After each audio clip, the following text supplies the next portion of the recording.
Hi there, and welcome to Elementary. Well, this evening, Elementary had to get rescheduled because my guest was unwell.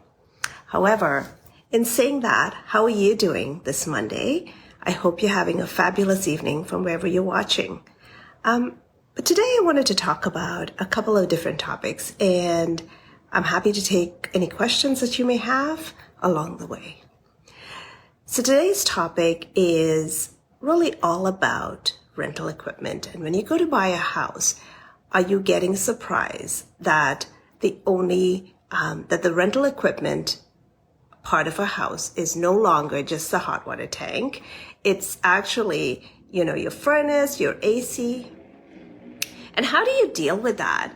Do you actually ask the question about the rentals?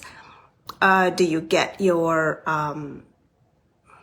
whoever's representing you to ask the question? Do they actually ask the question for you and let you know? And how do we tackle this huge issue with this rental? Now, the government of Ontario did actually ban door-to-door sales, but one of the key points is they knock on your door. And see, I'm not a big fan of door-to-door sales. And so hence, I actually don't door knock myself because I feel like I'm irritating someone.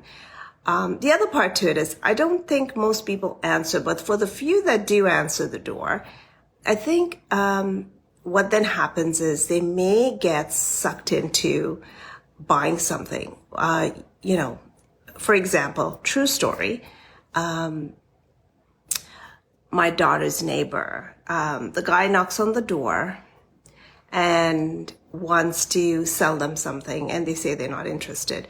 So then they go down to the neighbor's house and they do the same with the neighbor. And at this point, they're talking to the neighbor about wanting to go in his house and check something. And, so the point is to get you in the house, and then they try to sell you all this other stuff. And a lot of times it's about, hey, do you want a free thermostat? We can upgrade your thermostat. But nothing in life is free. There's always a catch to it, right? So that's how they come into your house. But if you let them in, and then to make it worse, if you sign the paperwork, you have a bigger issue. Now there is a bill passed, I think, or at least they have something in place to make putting liens on your property a little tougher. But prior to this, people were getting, someone would say, hey, your monthly amounts are only so much, but you're paying for so many years and you're going to be paying long before you sell that house. And so as a consumer, like, for example, what I would tell my clients is, I feel clients should know what risk they're running when they're buying a house, right? And so personally for me, I'll give you a true story example. My client was looking to buy this house. The person selling the house was actually, it didn't have the paperwork for the rentals. All of the stuff was a rental. They didn't even have, the correct numbers. So in saying that, we started negotiating the price. We actually had quite a bit of money on the table, and we also had enough to cover the rental buyout, potentially. I didn't even know what it was because there was no contract attached for us to read. And so we added some money, estimating what the buyout would be, and said, hey, pay off your rental, here's the money. And we had more money than what the property sold for. Anyhow, long story, that for me was a little bit of a red flag. When you don't have the paperwork because you've purchased a home from someone else who has, and the contract then gets assumed by you, but you don't have the paperwork. So you're assuming everything is good to go. And then you have to sell your home, which makes it a little harder for people buying the home. I'm a firm believer in being able to take a look at the contract, weigh your pros and cons, make a decision. It doesn't mean you don't have to buy the house. It means that at least you made an informed decision. So in this case, the seller ends up wanting to sell the property but doesn't have all of the details. And whoever the buyer is that buys it eventually would be stuck with that. Now, they didn't accept our offer because we had the condition of paying off. And I did say to the agent we would pay the money into the price of the house, the extra money. But they would have to get the lien paid off, right? In saying that, it's something for you to be mindful of, that these days you no longer have just a hot water tank that's a rental. You will end up with more. You may end up with more. So always ask, what are the rentals on this property? And if you have any real estate questions, by the way, just feel free to drop them in the comment section or in the question icon below. I'll do my best to get to them. But always ask, hey, by the way, what are the rentals on this property? And so that way you're aware, and your whoever's representing you, I like to have a paper trail by asking that, either in the form of a text or in the form of an email, to say, hey, can you provide me with the rentals and the prices for each? And if they come back with a rental on a furnace and so forth, I'll ask for the contract. And don't be alarmed if people don't have it, because a lot of times people don't have the contract. So in the example I was giving you, the person that purchased it didn't have a contract because the people that bought it prior to them, had sold it with the rental. And these can be quite expensive on a monthly basis. They're added to your bills, but they could be quite expensive. And I totally get it. It's not for everyone. Some people like it, saying, hey, if my furnace breaks down, I just have to call this company and they'll come and fix it. I mean, I'm of a different mindset. If my furnace breaks down, yeah, I'll call someone to fix it. I just don't need to have a what if. And what are the likelihood of your furnace breaking down when you just got a brand new furnace?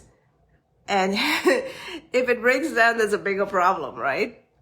So that was one of the things that I wanted to talk about, because it's quite common these days to find it. What's even a little more alarming is the fact that you may have an offer date, and all of these things you should really have in advance of the offer date, so you understand what sort of liens are currently in the property and what you're going to be assuming. So those are some of the key things to keep in mind when you're purchasing a house. So secondly, what's going on in the real estate market? And so these last couple of years, especially this year, has been a year like none other. And when I say that, it's been quite turbulent. The market's been doing its own thing, really. And so as a buyer or a seller, you just have to be a little more patient, understand a little better what's going on, and be a little more patient for whatever you decide you want to do. So in this case, the condo market seems to be a little quieter than usual. But really, all in all, even though freeholds are selling, they are taking a lot longer. So what we're noticing is that the homes are remaining on the market a lot longer. So if you plan to be out of your home and you need to sell, then just plan for that. That your home is going to be on the market a bit longer. You're going to have to do a little more to it to keep it pristine while you have showings. But one thing I want to mention to you is you want to make sure whoever's listed your house has a good marketing plan. And I do know that, you still want to have eyes on it, no matter if your property is sitting And no matter if you're waiting, you still have to have eyes on it. And if someone's going to take a look at your property, you hope they've got enough marketing behind it that they actually decide, when they do decide they want to buy, that they're going to come and buy yours. The other thing we're noticing is that the last interest rate hike, the no hike, the Bank of Canada announcement, let's call it that, which was scheduled, the rates didn't go up. So it remained at the rate it was. And so they've held it 2 months in a row. And what does that mean for you as a consumer? It means you just have to wait till the next rate hike in December. Now, with all of whatever's going on, they're hoping that rates will start to turn a corner into sometime in 2024. And I don't think it's at the start of 2024. But I think what people are missing is that it's a good time to buy. And I'm not saying it because I myself am looking, but there's less aggressiveness. There's deals to be had, because not every property has, 15 offers or 20 offers like they were. So they are a little, eager. The prices haven't dipped, and that's the whole issue, because I think it's still holding pretty strong. But at least you're not having this crazy offer nights where, you're lined up day in and day out. And then sometimes people with offers are getting desperate, where they're just buying something to buy. So it's giving you a little more time to actually take a look at what you like, and take a property. The one thing I'll say to people is, now, maybe you're in the market, maybe you want to buy, but you just cannot get qualified. I deal with a lot of first-time home buyers. I know what it's like. And maybe that property that you absolutely want is not on the radar because the math doesn't work out. However, if you are a move-up buyer, even though you're moving up into something bigger, it's times like this that gets that bigger property at a better rate, because the demand for it is a little less. So when you start talking, under $1 million, there's still quite a fair bit of demand for properties under $1 million, because that's where people are qualifying. When you have equity in your property and you're going to get something out of it, and you're going to be that move up buyer, this is like a great market for that. But the one thing I will say to you is, just because I'm giving you these thoughts, or just because I'm sharing these thoughts, doesn't mean that the market is right for you. What it means is that you need to really kind of figure out what the math is for you, what you can possibly get on your property.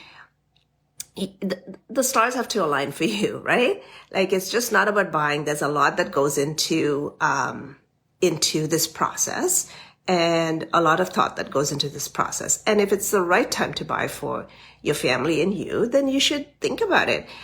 Because I can tell you that once people start to get a little more comfortable, it's going to go back to that same frenzy that we had, because all of those people that were waiting to buy are still waiting to buy. And so it will become, and as much as right now we have a little bit more inventory on the market, it's not as crazy as it seems. So, I think people are thinking this compares to 1993 or 94, or whenever we had that big, when people couldn't even move their properties and they were like 200,000 and their interest rates were like, 18, 20, 15%. That was a good time. I actually bought a house during that time because, even though the interest rates were quite high, prices were better. And so you can refinance the interest rate. But the other part is, these days, demand is not like it used to be. Demand is pretty crazy. So once the market actually settles down, you'll see a bit of a different movement happening. So what are rates? And rates are pretty high, of course, between 6 and 6.5 on fixed rates, and depending on where you land. But the good part about it is, whether it's a fixed or variable, and whichever way you want to spin the coin, you can refinance in a few years, right? Depending on how long. So if you take a 3-year fixed, you can refinance in 3 years. If you take a variable, then if there's another hike, you just, go with the flow. And, but a good mortgage broker will help you. A good mortgage broker will help you actually break those numbers down quite a bit for you so that you quite understand your portfolio. So, it's before you just go out and randomly decide to buy, go with someone who can actually do a good job making you understand what your numbers look like. And if the rates go up, what does that look like for you? And hopefully you'll get to the other side. I mean, it's been a little crazy. You still have to live somewhere, right?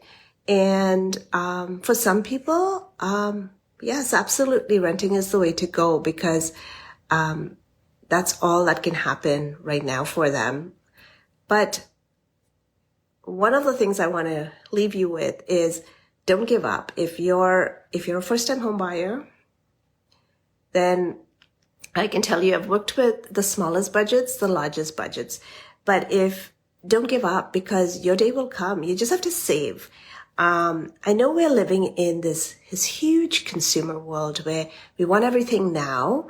And even when we're looking to save for a house, sometimes I know people feel a little down and out, and they think, oh, I'm never going to own a house, and, I should just buy whatever and spend my money.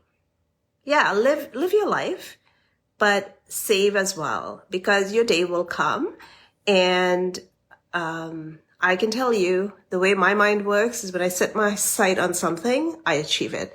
And you just have to have a plan and a dream, and dream big, and it'll happen for you. So I take it you have no questions for me. But I do want to thank you for joining me this evening. I know my guest was sick today, so I was unable to interview someone. So so the way it works is, I'm looking to grow a community. I'm a realtor. My name is Jacqueline Watson, and I'm with Sutton Group Tower. It's a Toronto brokerage around the Yorkdale Mall area. And I'm looking to grow a community. And so what I do is I grow a community by interviewing businesses. It doesn't matter your size, small or large. I interview businesses online on Instagram live, and the live becomes a podcast, and we share information. We share business information with whatever business you have. So if you have a flower business, if you have a wedding planning business, or whatever you have, if you have a shop on Etsy or any online store, or even an in-person business, we share. And if for some reason, like for example, I have a few businesses I have interviewed, and I've actually done business with them. So I give them an opportunity, and I do business with them, and I hope they shine. And once I do business with them, then I come back and interview them yet again, because now that I've worked with them, or I've worked with some multiple times, I have the opportunity to actually give them my experience, right? And I mean, we live in this world, and the only way we can grow is by growing each other. I truly believe there's room for all, and all of us can grow and be the best versions of ourselves. So if you have a business and you think you might want to get interviewed, it's really pretty simple. You don't have to do much except answer the questions that I ask you. but it's all about, showcasing yourself. And if it's your business and your heart's in the right place, obviously, you're probably the best at that. So I have no doubt that you will shine on my interview, and my podcast. So feel free to DM me or, get in touch, and, we can take it from there. But for those of you that joined me today, sorry that I didn't have a guest, and sorry that I was trying to share some topics that people had asked me questions about not too long ago. The next couple of times that I do one of these shows, I'm going to talk about assignments and a few other things, because those are the hot topics as well.